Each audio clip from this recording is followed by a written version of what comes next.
Sorry zvenyu Shikira DJ Shikira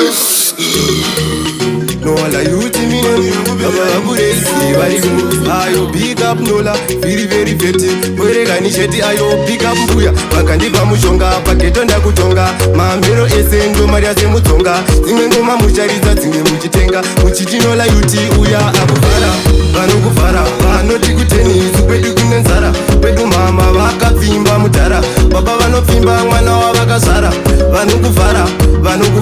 Vanoti kuteni Kwedu kune nzara Kwedu mama vakapfimba mudhara Baba vanopfimba mwana wavakazara Studio kwa sikiro kana kwa makara Nowanika ngoma idzo dzedu dzakazara Vatezara ndo vanobigira varora zvavo Ndati vakachora arwara kwedu tinopucha mpara Kwedu sutsu aiwa isusu takangwara Usati watizi wewe wakazara Tofadza vakamuka isu kana vakarara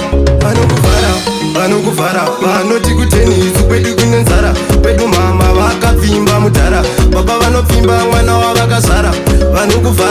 Vanokufara vanoti kuteni isu kwedu kune nzara Kwedu mama vakapfimba mudhara Baba vanopfimba mwana wavakazara Chitungiso ndobata harare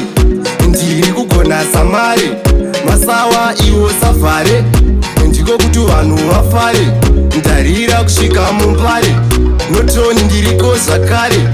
ndiri kurova magitare kuvasenga kunge bhiza utare